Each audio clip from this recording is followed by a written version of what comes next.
राधे राधे, हरे कृष्णा। कैसे हो आप सभी लोग? आशा करती हूँ आप सभी परम मंगल में होगे, स्वस्थ होगे, अच्छे होगे। तो चलिए, आज मैं आपको लेके चलती हूँ अनिरुद्धाचार्य जी महाराज की गौशाला में। बात ऐसी हुई कि मुझे जाना था आज अक्रूर धाम। मैं अक्रूर धाम के दर्शन करने जा रही थी पापा जी के साथ। रास्ते में अनिरुद्धाचार्य जी की गौशाला भी पड़ी, तो मैंने कहा चलो गौशाला जब जा ही रही हूँ तो गाय के खुर की जो मिट्टी है उसको अपने मस्तक पे लगाने का सौभाग्य प्राप्त करते हैं और गौ माता के दर्शन करते हैं। तो मैंने यहाँ पे बहुत सारी गौ माता के दर्शन करे और और थोड़ा सा टाइम मैंने यहाँ पे भी बिताया, क्योंकि गौशाला में टाइम बिताने से आपका ऑरा क्लीन होता है। अगर आपको भी गर्भवती हैं तो आपको गौशाला में टाइम जरूर और ज़रूर बिताना चाहिए। फिर मैं अक्रूर धाम की तरफ चल पड़ी। देखो, अक्रूर धाम जब हम जाते हैं ना, ब्रज 84 कोस में एक मंदिर अक्रूर धाम भी आता है, जो कि मेरे घर से बहुत ज़्यादा पास में है। थोड़ा गांव जैसा एरिया है और इस समय मैं अक्रूर धाम पहुंच चुकी हूँ। बिल्कुल एरिया आपको गांव जैसा लगेगा। अक्रूर धाम के आप लोग भी दर्शन कर लीजिए।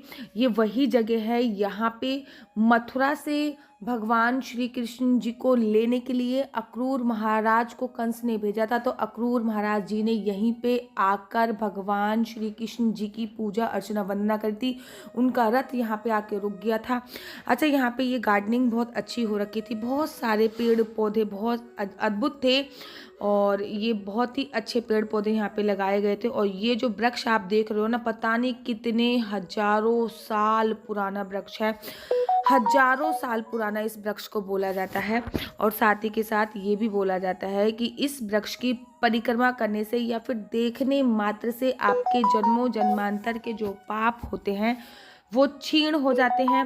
अच्छा, मैं आपको एक बात बता दूं कि मैं वृंदावन बहुत साल रही हूँ, लेकिन मैं कभी अक्रूर धाम नहीं आई। मैं परिक्रमा करने जाती थी और ऐसी जगह जाती थी यहाँ पे भीड़ होती थी, लेकिन अक्रूर धाम मैं फर्स्ट टाइम आई हूँ, जो कि मेरे घर के बहुत बहुत ज़्यादा पास था। अब मैं आपको दर्शन कराती हूँ पंचमुखी हनुमान जी के। ये हैं पंचमुखी हनुमान जी। तो आप लोग भी एक बार पंचमुखी हनुमान जी के दर्शन कर लीजिए, जो कि अक्रूर धाम में ही थे। और अगर आप लोग आ रहे हो या फिर श्री धाम वृंदावन, तो अक्रूर धाम के भी दर्शन अवश्य कीजिए, क्योंकि ये ब्रज 84 कोष में ये मंदिर भी आता है। तो इसलिए आपको इस मंदिर के भी दर्शन अवश्य और अवश्य करने चाहिए। एक बार मैं पूरा डीप आपको मंदिर के दर्शन कराती हूँ। ये देखिए, पूरा डीप अगर आप मंदिर के दर्शन करेंगे तो कुछ ऐसा ये मंदिर दिखता है। अपनी भव्यता के लिए मंदिर प्रसन्न है।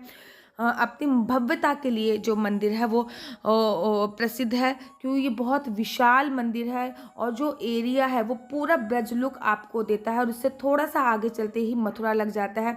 Braj look in the sense, आपको झाड़ियाँ मिलेंगी, आपको रोड मिलेंगी। और यहाँ से जो सूरज की लालामी दिख रही थी ना, वो मैं अपने शब्दों में बयान नहीं कर सकती। इसको मैंने अपने फ़ोन में कैप्चर किया। फ़ोन में तो इतना अच्छा नहीं दिख रहा था, लेकिन यहाँ से जो सूरज की लालामी, ढलते हुए सूरज की जो लालामी दिख रही थी वो बहुत ज़्यादा अद्भुत थी। फिर मैं वहाँ से चल पड़ी और मैं रास्ते में पड़ गया भात रोड बिहारी, जहाँ पे भगवान श्री कृष्ण जी ने भात खाया था ऋषि पत्नियों के कहने पे। और ये जो मंदिर है ये भी ब्रज 84 कोष में आता है। और यहाँ थोड़ा ऊंचा चोटी पे मंदिर। मिट्ठू, मिट्ठू बोल दो राधे राधे, राधे राधे, राधे राधे, राधे राधे। तो कुछ नहीं बोल रहा। हरि बोल, हरि बोल। काट तो बहुत जल्दी लेते हो। चलिए, अब मैं आपको लेके चलती हूँ पागल बाबा के मंदिर। और ये जो पागल बाबा के मंदिर की अगर आप स्टोरी जानना चाहते हो, कथा जानना चाहते हो, तो आप मुझे कमेंट कीजिए। मैं आपको इनकी कथा भी, स्टोरी भी बताऊंगी। हाल फिलहाल में मैं आपको ये बताने जा रही हूँ कि जब मेरे हस्बैंड सेकंड टाइम मेरे से मिलने के लिए श्री धाम वृंदावन में आए थे, फर्स्ट टाइम मैं उन्हें कात्यायनी माता के मंदिर लेके गई थी। सेकंड टाइम मैं उनको लेके गई थी पागल बाबा के मंदिर, जो कि मेरे घर से अराउंड आधा किलोमीटर होएगा, इससे ज़्यादा नहीं है पागल बाबा का मंदिर। तो आप लोग दर्शन भी करते जाइए, साथ में मैं आपको अपनी स्टोरी भी बताती जाऊंगी। तो ये पागल बाबा के मंदिर की अगर स्टोरी भी जानना चाहते हो तो मुझे कमेंट्स कीजिए। मैं पागल बाबा के मंदिर की स्टोरी भी बताऊंगी। और किसी दिन उजाले में जाके इसको शूट करूंगी, क्योंकि जिस टाइम पे मैं गई थी काफ़ी अंधेरा हो गया था, तो इतनी अच्छा शूट नहीं कर पाई मैं इसको। लेकिन बात ऐसे हुई थी कि शरद पूर्णिमा का दिन था, जब सेकंड टाइम मेरे हस्बैंड मुझसे मिलने आए थे, तब शरद पूर्णिमा थी। और शरद पूर्णिमा वाले दिन मैंने पीले रंग के कपड़े पहने हुए थे और ओबियसली बात है सफ़ेद रंग की चुन्नी ओढ़ रखी थी। सफ़ेद रंग का कपड़ा मेरे पास था नहीं, इसलिए मैंने पीले रंग के वस्त्र पहन रखे थे।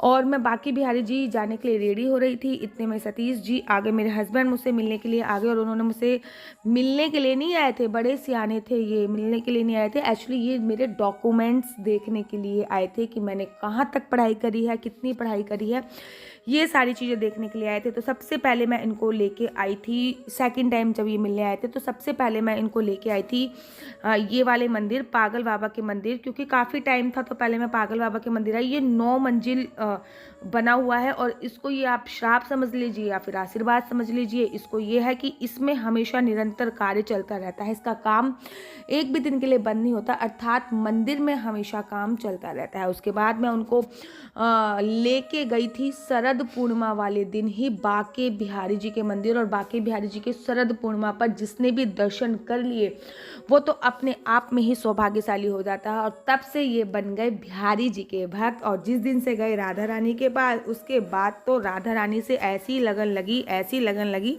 ऐसी लगन तो आज तक मेरे से भी नहीं लगी होगी जितनी लगन बांके बिहारी जी से लगी है।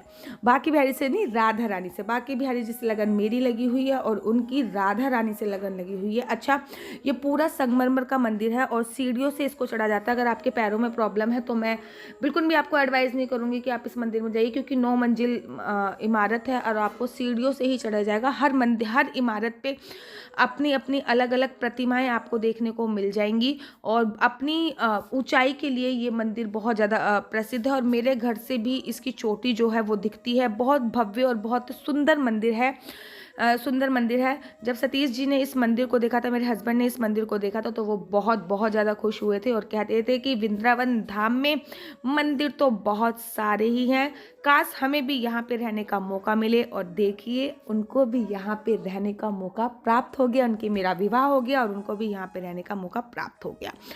तो आज की स्टोरी मैं यहीं पे ख़त्म करती हूँ और ब्लॉग भी यहीं पे ख़त्म करती हूँ। अगर आपको मेरी वीडियो अच्छी लगती है तो आप अपना YouTube channel mister and Mrs Chauhan को लाइक शेयर सब्सक्राइब करना बिल्कुल भी मत भूलिए। तब तक के लिए मुझे दीजिए इजाज़त। राधे राधे, हरे कृष्णा, हरि बोल। अगर आप इस मंदिर को पूरा डिटेल में देखना चाहते हैं तो आप मुझे बताइए, मैं अभी दोबारा से इस मंदिर में जाऊँगी दिन के समय और पूरी डिटेल में मैं आपको बताऊँगी कि कैसे कैसे एंट्री है, क्या क्या है, क्योंकि ये प्रॉपर संगमरमर का मंदिर बना हुआ है और बहुत ही सुंदर मंदिर है। ये देखने में बहुत सुंदर लगता है मंदिर।